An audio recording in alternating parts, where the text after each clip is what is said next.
The legend of مولا جٹ اپنی release کے پہلے ہفتے میں ہی پاکستان سے 13 کروڑ کے قریب بزنس کر چکی ہے، جبکہ اگر اوورسیز کا بزنس دیکھیں تو 22 کروڑ کا ہنسا سامنے آ رہا ہے، یعنی فلم نے پہلے ہفتے 35 کروڑ روپے کی کمائی کر ڈالی ہے۔ دی لیجنڈ آف مولا جٹ لاہور میں لکشمی چوک اور میکلوڈ روڈ کے سنیما گھروں میں خاص بزنس نہیں کر سکی۔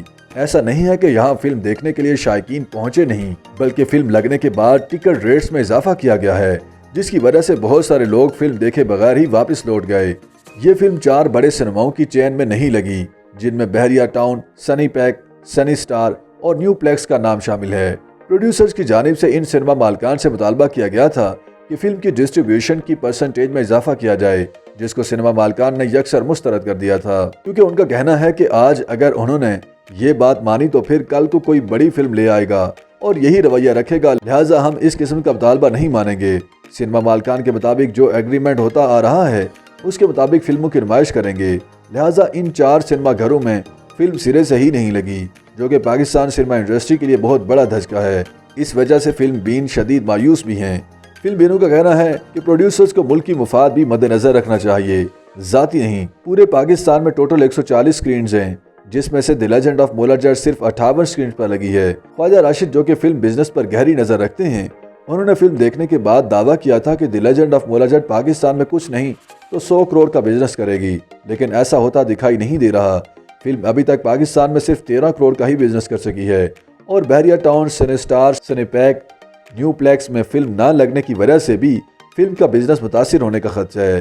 یہ فلم باہر کے ملکوں میں جہاں جہاں بھی لگی ہے اچھا بزنس کر رہی ہے، لیکن پاکستان میں کہیں یہ فلم لگی ہی نہیں، اور کہیں ٹکٹ کے زیادہ ریٹ ہونے کی وجہ سے شائقین میں مایوسی کی لہر دوڑ گئی۔ دوسری طرف 1979 میں بنی فلم مولا جٹ کے پروڈیوسر محمد سرور بھٹی کا کہنا ہے کہ وہ مولا جٹ کو دوبارہ سنیما گھروں میں ریلیز کریں گے اور عوام کو دکھائیں گے کہ ان کی مولا جٹ کیسی تھی۔ ان کا کہنا ہے کہ میرا دوبارہ مولا جٹ کو سنیما گھروں میں لگانا فلم بینوں کے لیے ٹریٹ ہے۔ جنہوں نے مولا جٹ نہیں دیکھی وہ ایک بار دیکھیں اور خود فیصلہ کریں کہ دی لیجنڈ آف مولا جٹ کیسی بنائی گئی ہے۔ دی لیجنڈ آف مولا جٹ میں فواد خان اور حمزہ علی عباسی کی اداکاری کو خاصا سراہا جا رہا ہے۔ دوسری طرف حمائمہ ملک کی اداکاری کو بھی شاندار کہا جا رہا ہے، لیکن فلم 4 بڑے سنیما گھروں کی چینز میں نہ لگنے کی وجہ سے شائقین مایوس ہیں۔ فلم کے ویژولز اور ڈائیلاگز بہت پسند کیے جا رہے ہیں۔ شائقین کا کہنا ہے کہ انہوں نے یہ سب پہلی بار کسی بھی پاکستانی فلم میں دیکھا ہے، اور بلال لاشاری نے بہت اچھا کام کیا۔ 50 کروڑ روپے سے بنی اس فلم میں جدید تقاضوں کو بخوبی پورا کیا گیا ہے، جو کہ نظر بھی آتا ہے۔ فلم میں مہنگے ترین ویژول ایفیکٹس استعمال ہوئے ہیں، تاہم پروڈیوسرز اور سنیما مالکان کی آپسی کشمکش کی وجہ سے شائقین کی ایک بڑی تعداد فلم اپنے گھر کے قریبی سنیما گھروں میں دیکھنے سے محروم ہے۔ YouTube پر گوگلی نیوز دیکھنے کے لیے youtube.com کی سرچ بار میں googly news T V type کریں۔ گوگلی نیوز کے پیج پر سرخ رنگ کے سبسکرپشن والے بٹن پر کلک کرنا نہ بھولیے۔ YouTube پیج پر اپلوڈ ہونے والی ویڈیوز سے باخبر رہنے کے لیے بیل آئیکن پر کلک کیجیے۔ آپ کو ہر نئی ویڈیو کے بارے میں نوٹیفیکیشن موصول ہو جائے گا۔